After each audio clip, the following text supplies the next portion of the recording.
Good morning everyone. Welcome to my channel Kanit Gurukul. So we are discussing about matrices and today our topic is algebra of matrices. So let's start the topic.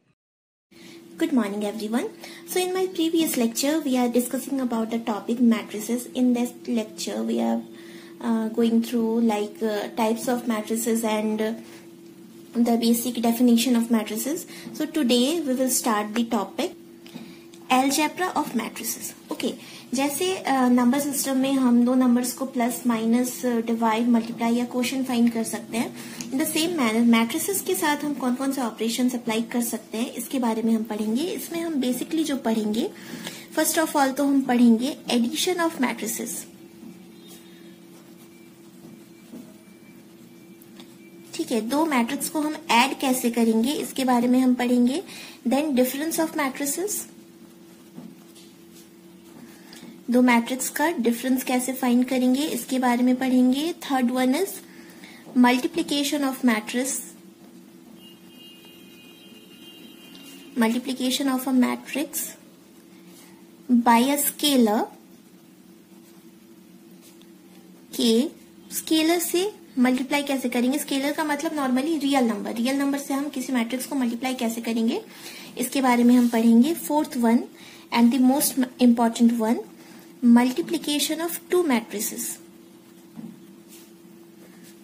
दो matrix को हम multiply कैसे करेंगे इसके बारे में हम पढ़ेंगे। ठीक है, तो एक एक करके हम टॉपिक स्टार्ट करते हैं। फर्स्ट वन जो हमारा है that is addition of matrices.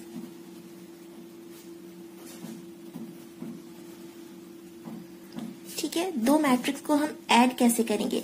Basically हमें ये जो अलजेब्रा और जो ऑपरेशन हमें लगाने हैं उसके लिए सबसे पहले हमें कुछ बेसिक हमारी कंडीशंस होते हैं, जो कंडीशंस फुलफिल होने चाहिए तभी हम ये अलजेब्रा यानी इस ऑपरेशन को हम अप्लाई कर सकते हैं। तो हमारे एडिशन के लिए जो सबसे पहले है वो है कि जो ऑर्डर है, order of matrices must be same.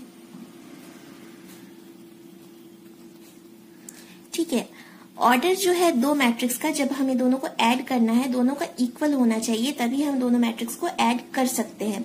अब ऑर्डर का मतलब क्या, हम प्रीवियस लेक्चर में इस चीज को देख चुके हैं। अभी हम एक एग्जांपल लेते हैं, उससे और अच्छे से क्लियर हो जाएगा। मान लेते हैं कोई मैट्रिक्स ए है 1 2 5 7, कोई मैट्रिक्स बी है 1 5 3 2 1 7, कोई मैट्रिक्स सी है 2 3 1 1 5 2, कोई मैट्रिक्स डी है 2 1 3 2। ठीक है, तो अगर हम ए के ऑर्डर का बात करें, ए में कितने रोज है, 2 रो एंड 2 कॉलम। तो ऑर्डर लिखने का तरीका क्या होता है, पहले हम नंबर ऑफ रोज को लिखते हैं, बीच में मल्टीप्लीकेशन का sign and then number of columns, और इसे पढ़ते कैसे हैं 2 by 2। In the same way B का ऑर्डर क्या हो जाएगा 2 by 3, क्योंकि इसके पास 2 रो है एंड 3 कॉलम है। सेम वे में ये 2 by 3 एंड ये 2 by 2।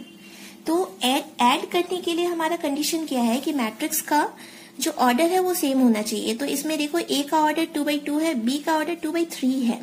दैट मीन्स हम ए को बी या सी के साथ ऐड नहीं कर सकते, पॉसिबल ही नहीं है। हम ए को डी के साथ या डी को ए के साथ ही हम ऐड कर सकते हैं एंड बी को सी के साथ ऐड कर सकते हैं। ठीक है, तो इसका मतलब हम इससे ए प्लस डी को फाइंड कर सकते हैं और सिमिलरली हम बी प्लस सी भी फाइंड कर सकते हैं। ठीक है, अब ए प्लस डी फाइंड करेंगे कैसे हम ये देखते हैं। ए क्या है हमारा 1 2 5 7 प्लस डी क्या है 2 1 3 2। ऐड करने का तरीका ये है कि हम कोरिस्पॉन्डिंग एलिमेंट्स को ऐड करते जाते हैं। जैसे ए 1 1, फर्स्ट रो फर्स्ट कॉलम में कौन सा एलिमेंट है 1 है, एंड सेकेंड वन में फर्स्ट रो फर्स्ट कॉलम में 2 है, मतलब 1 ऐड हो जाएगा 2 के साथ। इन द सेम वे 2 ऐड हो जाएगा 1 के साथ, 5 ऐड हो जाएगा 3 के साथ एंड 7 ऐड हो जाएगा 2 के साथ। मतलब हमारा आंसर क्या आ गया 1 + 2 3 8 3 9।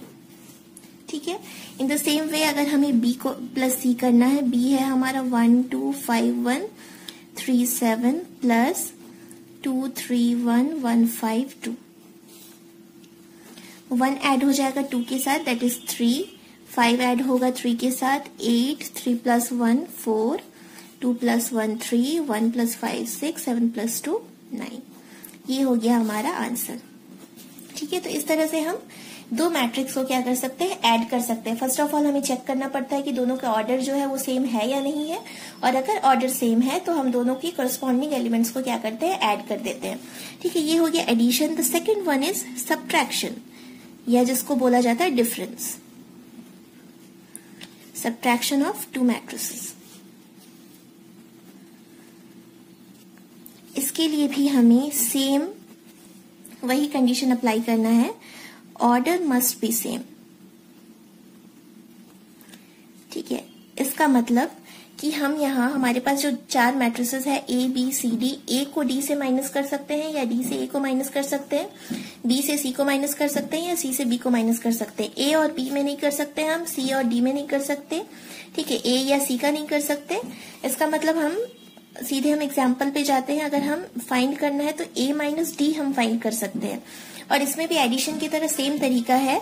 जस्ट हम क्या करेंगे, A है हमारा 1 2 5 7 माइनस D है 2 1 3 2, तो हम क्या कर सकते हैं, द कोरिस्पॉन्डिंग एलिमेंट्स को हम माइनस करते जाते हैं। तो 1 - 2 अगर हम करेंगे तो कितना आंसर आएगा, -1, 2 - 1 that is 1, 5 - 3 that is 2, and 7 - 2 that is 5।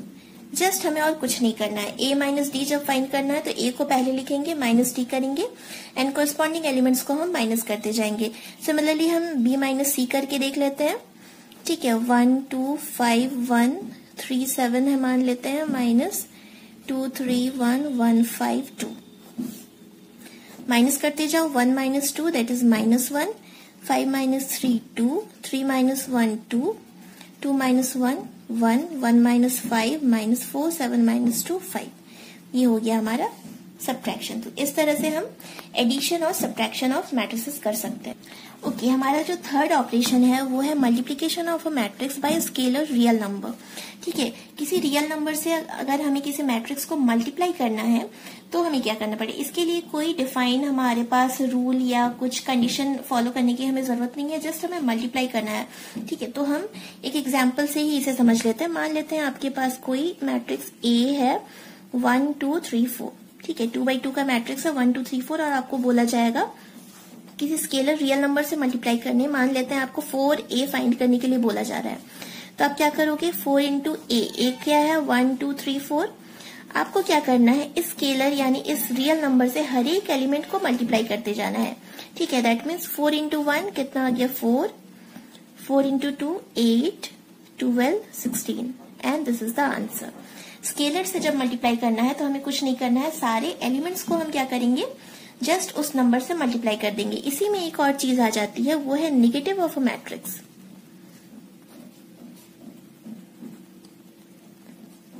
Negative मतलब आपके पास अगर कोई मैट्रिक्स A है 2 5 7 3, आपको बोला जा रहा है आप -A फाइंड करके बताओ, तो आप क्या करोगे, हर एक एलिमेंट को -1 से मल्टीप्लाई कर दोगे, दैट इज -2 -5 -7 -3। ये भी स्केलर मल्टीप्लीकेशन के अंदर ही आता है। ठीक है, तो बेसिकली हमें स्केलर मल्टीप्लिकेशन में यही करना है। और लास्ट वन अभी जो हमें देखना है वो है multiplication of two matrices, which is the most important, that is multiplication of two matrices. दो मैट्रिक्स को हम मल्टीप्लाई कैसे करेंगे। ठीक है, तो जैसे हमने देखा कि एडिशन के लिए हमारे पास कंडीशन था, सब्ट्रैक्शन के लिए कंडीशन था, इन द सेम वे मल्टीप्लिकेशन के लिए भी हमारे पास कंडीशन है जिसे हमें फॉलो करना पड़ेगा। ठीक है, वो कंडीशन क्या है, मान लेते हैं आपके पास कोई मैट्रिक्स A है जिसके एलिमेंट्स AIJ है और उसका ऑर्डर है m/n, m×n। ठीक है, एंड B कोई मैट्रिक्स है AIJ जिसका ऑर्डर है p×q।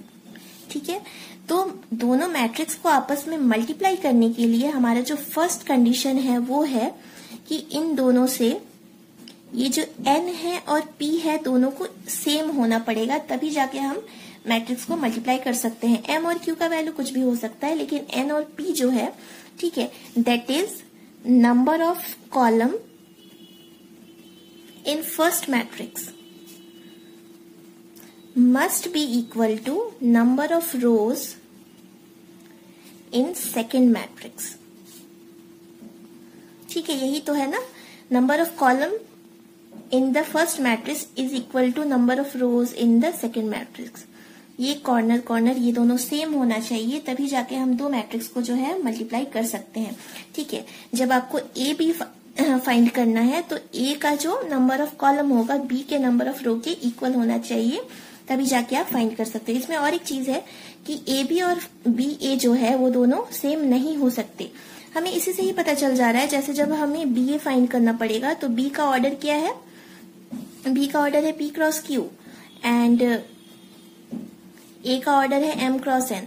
तो इस केस में हमारा जो आंसर है उसके लिए हमें चाहिए कि एम और क्यू सेम आना चाहिए, जबकि ए बी जब फाइंड करना है तो पी और एन फाइंड करना होगा और दोनों को सेम दिखाना होगा। ठीक है, तो इस केस में तो इससे हम ये भी समझ सकते हैं कि अगर ए बी फाइंड हो रहा है तो ये जरूरी नहीं है कि बी ए बी फाइंड होगा। हो सकता है कि एन और पी सेम था इसलिए हमने ए बी फाइंड कर लिया, एम और क्यू सेम नहीं है तो उस केस में बी ए फाइंड नहीं हो पाएगा। ठीक है, और इसमें और एक बात है कि हमारा जो रिजल्टेंट मैट्रिक्स है उसका ऑर्डर क्या होगा। ठीक है, ऑर्डर ऑफ रिजल्टेंट मैट्रिक्स मतलब ए बी, ए और बी का ऑर्डर तो आपको पता है। ठीक है, ए बी जब फाइंड कर लोगे उसका ऑर्डर क्या होगा, तो एन और पी सेम है तो कौन सी चीजें बच गई है, एम और क्यू, तो उसका ऑर्डर एम क्रॉस क्यू हो जाएगा। ये बात क्लियर है। ठीक है, एक एग्जाम्पल से हम समझ लेते हैं। एक क्वेश्चन हम ले लेते हैं, मान लेते हैं ए है जिसका वैल्यू है 6293 एंड बी है 276908 एंड हमें क्वेश्चन में बोला गया है फाइंड ए बी। हमें ए बी फाइंड करना है तो सबसे पहले तो हमें चेक करना पड़ेगा कि ऑर्डर ऑफ ए क्या है। तो 2 रो 2 कॉलम यानी 2x2, order of B 2 row 3 column. Clearly हम देख सकते हैं कि ये दोनों सेम है, तो इससे क्या हो गया, A B is possible, A B हम निकाल सकते हैं। ठीक है, और ऑर्डर ऑफ ए बी जो है वो क्या हो जाएगा, 2 क्रॉस 3 हो जाएगा। 2x3 का मैट्रिक्स हमें मिलने वाला है, मतलब ए बी का आंसर जो होगा वो कैसा होगा, A11, A12, A13, A21, A22, A23। ठीक है, कुछ ऐसा आंसर आएगा। चलिए तो हम मल्टीप्लाई करते हैं। मल्टीप्लिकेशन कैसे करते हैं हम देखते हैं। 6293 इज मल्टीप्लाइड बाई 276908। ठीक है, तो हमने ये जो चीज लिख के रखी है यहाँ, ठीक है, ये जस्ट हमारे गाइडेंस के लिए है। कैसे देखते हैं, क्या लिखा हुआ है, A11 यानी फर्स्ट रो फर्स्ट कॉलम। तो हम करेंगे क्या, फर्स्ट का फर्स्ट रो लेंगे एंड सेकंड वाले मैट्रिक्स का first column. First row first column है तो ये जो फर्स्ट वाला डिनोट कर रहा है वो किसके लिए कर रहा है, हमारा पहले मैट्रिक्स के लिए कर रहा है। ठीक है, तो फर्स्ट रो को फर्स्ट कॉलम से हम मल्टीप्लाई करेंगे, कैसे, कोरिस्पॉन्डिंग एलिमेंट के साथ, यानी 6 को 2 के साथ मल्टीप्लाई करेंगे, बीच में प्लस का साइन, 9 को 7 से मल्टीप्लाई करेंगे। ठीक है, आगे बढ़ते हैं। A12 यानी फर्स्ट रो सेकंड कॉलम, 1 2 है फर्स्ट रो सेकंड कॉलम, तो 6 को 6 से मल्टीप्लाई कर देते हैं, प्लस 9 को 9 से। A13 first row third column, 6 multiplied by 0 प्लस 9 मल्टीप्लाइड बाई 8। ठीक है, आगे बढ़ते हैं। सेकेंड रो फर्स्ट कॉलम, ये है सेकेंड रो, ये फर्स्ट कॉलम, तो 2 is multiplied by 2 plus 3 into 7। In the same way 2 by 2। ठीक है, सेकेंड रो सेकेंड कॉलम, तो दिस मल्टीप्लाइड बाई दिस, तो 2 6 plus 3 into 9। In the same way second row third column, 2 into 0 plus 3 into 8।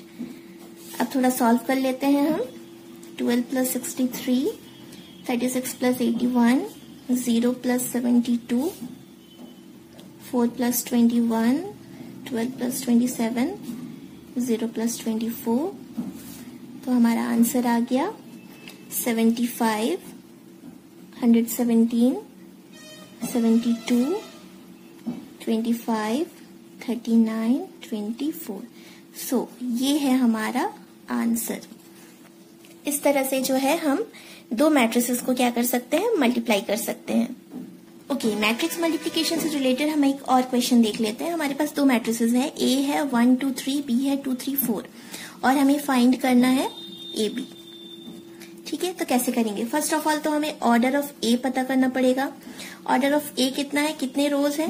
3 रो है और 1 column है। And order of B जो है वो कितना है, 1 रो है एंड 3 कॉलम है। ये कॉर्नर कॉर्नर सेम हो गया, इसका मतलब ए बी इज पॉसिबल हो गया। ठीक है, and order of A B कितना हो जाएगा, जो चीजें बच गई 3/3। ठीक है, मतलब ए बी का जो हमारा आंसर आएगा वो किस तरह का आएगा, A11, A12, A13, A21, A22, A23, A31, A32, A33। ठीक है, तो अब हम क्या करते हैं, इसको मल्टीप्लाई करके देखते हैं। ए बी है, दैट मीन्स हमें 1 2 3 इज मल्टीप्लाइड बाय 2 3 4। सबसे पहले देखो क्या दिख रहा है, first row first column. First row में सिर्फ ये है और फर्स्ट कॉलम में सिर्फ ये है, मतलब बस इन दोनों को हमें मल्टीप्लाई कर देना है, यानी 1 into 2, A12 first row second column, तो 1 into 3, A13 first row third column. ठीक है, in the same way 2 1 second row first column, that is 2 into 2, second row second column, 2 into 3, 2 3 second row third column, 2 into 4, 3 into 2, 3 into 3, 3 into 4। तो इसका answer क्या आ गया, 2 3 4 4 6 8 6 9 12 3/3। ठीक है, तो बहुत ही इजी क्वेश्चन था। इस तरह से हम दो मैट्रिक्स को क्या कर सकते हैं, मल्टीप्लाई कर सकते हैं। सो आज के लेक्चर में हमने क्या पढ़ा, हमने addition of matrices, difference find करना मैट्रिसेस का, multiplication of matrix by a scalar और real number, and also the multiplication of two matrices हम कैसे फाइंड कर सकते हैं। ठीक है, तो मैं अपने नेक्स्ट लेक्चर में मैट्रिसेस से रिलेटेड कुछ और टॉपिक्स पे डिस्कस करूंगी। So thank you. Thank you so much for watching the lecture video. For more videos, please like and subscribe my channel, Kanit Gurukul.